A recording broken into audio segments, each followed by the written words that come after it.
I'm Jeff Jower with a special Planet Pulse focus on the sign Aquarius.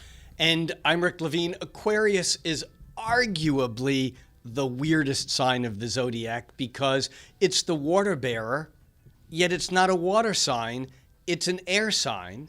It's a sign that is not an animal like most of the rest of the zodiac. It's a human, and yet there's somewhat of a technological inhumanness about it. It's a weird sign. Yes, and in traditional astrology, it was associated with Saturn, a planet of seriousness and order, and in modern astrology, it's associated with Uranus, a planet of revolution. The other thing is that Aquarius, it's the 11th sign of the zodiac, and as we get further along in the zodiac, we become more conceptual. As an air or mental sign, Aquarius is highly conceptual and highly idealistic.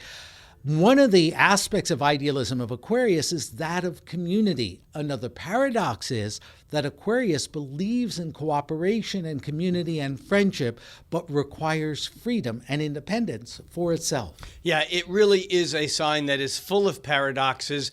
Even the fact that Aquarius really doesn't like the messiness of the human emotions and the feelings, and yet, as you said, there's perhaps more than any other sign, Aquarius identifies with being a human, not being an individual person, but that concept of humanity, that concept of global consciousness, the idea of it takes a village, or of the idea of the global village. These are Aquarian concepts, the concepts of peace and brotherhood and love, not as an I love you, but as a love. And these are all Aquarian ideas because they're concepts, they're not messed up by personal emotion. That's great. And I think that also represents a desirable picture for the future. I'm sort of a believer in Aquarius. I have no planets in Aquarius. It took me 20 years as an astrologer to grok it.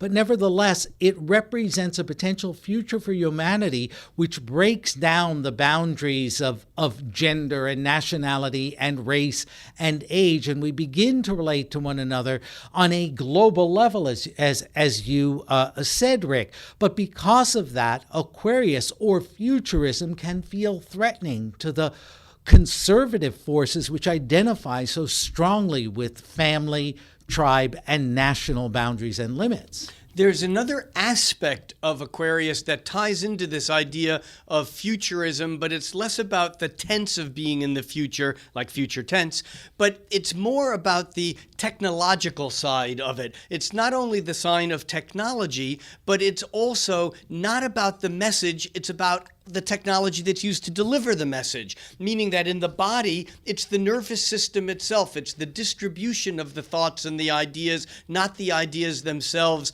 In some ways, it is the medium and not the message. Absolutely. The messenger, in some ways, on a human level, can be a lot of signs, but the opposite sign of Aquarius is Leo, which is the heart, the me. Notice me, I'm important. Understanding Aquarius is really like a multiplicity of Leos. It's like an all-star game. Instead of living in a solar system with only one sun at the center in a Leo single star-based world, Aquarius is constellational.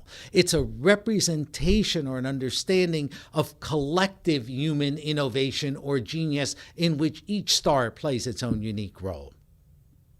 I'm Jeff Jower. And for Planet Pulse, I'm Rick Levine.